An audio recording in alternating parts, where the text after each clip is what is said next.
Assalamualaikum warahmatullahi wabarakatuh. Perkenalkan, nama saya Ines Febrianti dengan NIM 4130022027. Mata kuliah Landasan Pendidikan, dosen pengampu Pak Sunanto, SPD MPD. Kali ini saya akan menjelaskan tugas UTS mata kuliah Landasan Pendidikan. Soal yang pertama yaitu jelaskan 7 aspek kompetensi pedagogik guru. 7 aspek kompetensi pedagogik guru adalah yang pertama, mengenal karakteristik peserta didik.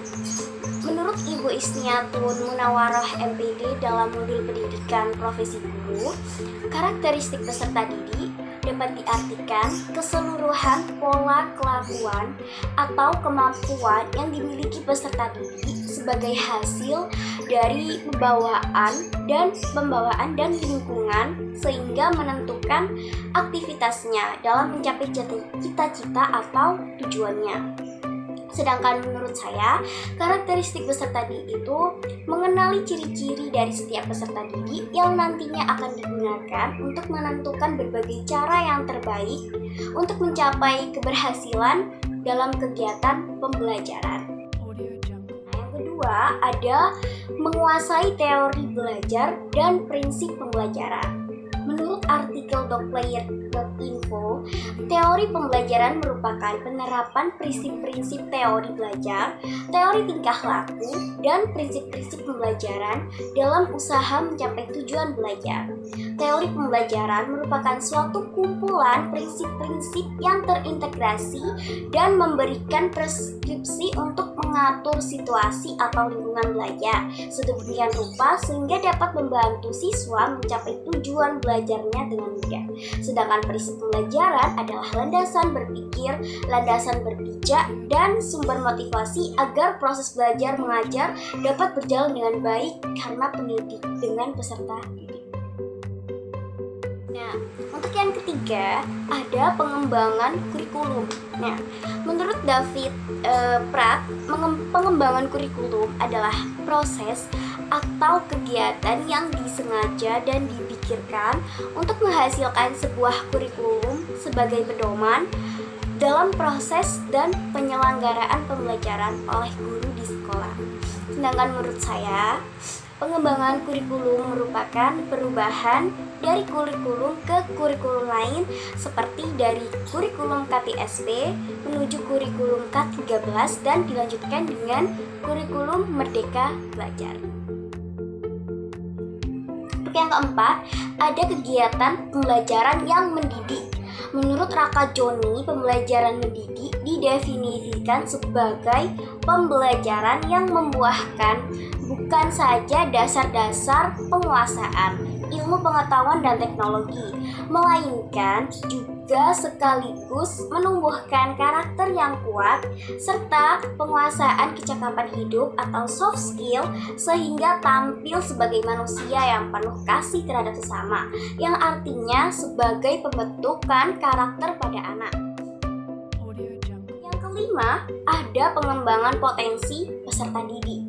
Nah, menurut Bapak Nelson Sihaloho, potensi peserta didik adalah kapasitas atau kemampuan dan karakteristik atau sifat individu yang berhubungan dengan sumber daya manusia yang memiliki kemungkinan dikembangkan atau menunjang pengembangan potensi lain yang terdapat dalam diri peserta didik. Yang keenam, ada komunikasi dengan peserta didik. Menurut Dirman dan Juarsi, komunikasi dengan peserta didik dalam pembelajaran adalah hubungan atau interaksi antar guru atau pendidik dengan peserta didik pada saat proses pembelajaran, atau dengan istilah lain yaitu hubungan aktif dua arah antara pendidik dengan peserta didik. Dan yang terakhir, yang ketujuh adalah penilaian dan evaluasi.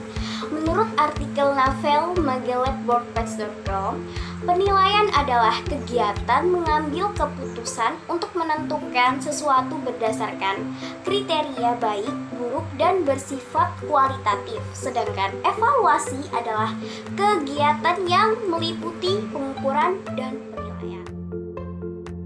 Dari 7 aspek kompetensi pedagogik guru tadi, saya ingin mengambil salah satu contoh, yaitu dari pengembangan potensi peserta didik, yaitu untuk mengembangkan kemampuan, potensi, bakat, atau minat siswa. Salah satu wadahnya ialah melalui kegiatan-kegiatan ekstrakurikuler yang ada di sekolah, seperti kegiatan pramuka, bela diri, paskibraka, drum band, menari, menyanyi, dokter kecil, dan lain-lain sebagainya. Melalui kegiatan ekstrakurikuler inilah siswa dapat mengembangkan potensi dirinya masing-masing. Untuk soal UTS yang kedua, yaitu jelaskan perbedaan dari istilah-istilah pendidikan berikut, yaitu yang pertama ada mendidik. Nah, menurut artikel hamidarmadi.blogspot.com, mendidik sangat berkaitan dengan moral dan kepribadian. Mendidik berkaitan dengan memberikan motivasi untuk belajar dan mengikuti ketentuan yang telah menjadi kesepakatan bersama. Mendidik lebih menggunakan keteladanan dan kebiasaan. Kemudian ada mengajar. Nah, mengajar berupa bahan ajar dalam bentuk ilmu pengetahuan. Prosesnya dilakukan dengan memberikan contoh kepada siswa atau mempraktikkan keterampilan tertentu atau menerapkan konsep yang diberikan kepada siswa agar menjadi kecakapan yang dapat digunakan dalam kehidupan sehari-hari. Kemudian ada melatih. Melatih bila ditinjau dari segi isi adalah berupa keterampilan atau kecakapan hidup atau life skill. Bila ditinjau dari prosesnya, maka melatih dilakukan dengan menjadi contoh atau role model dan teladan dalam hal moral dan kepribadian. Yang terakhir ada membimbing.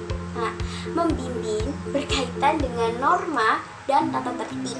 Jika dilihat dari segi prosesnya, maka membimbing dapat dilakukan dengan menyampaikan atau mentransfer bahan ajar yang berupa ilmu pengetahuan, teknologi, dan seni dengan menggunakan strategi dan metode mengajar yang sesuai dengan perbedaan individual masing-masing siswa. Dari empat istilah pendidikan, saya ingin mengambil salah satu contoh dari mengajar. Nah, mengajar diikuti oleh kegiatan belajar mengajar secara bersinergi, sehingga materi yang disampaikan dapat meningkatkan wawasan keilmuan. Contohnya, seorang guru matematika mengajarkan kepada anak untuk pintar menghitung, tetapi anak tersebut tidak penuh perhitungan dalam segala tindakannya. Maka kegiatan guru tersebut baru sebatas mengajar, belum mendidik. Nah, itu tadi merupakan contoh dari mengajar.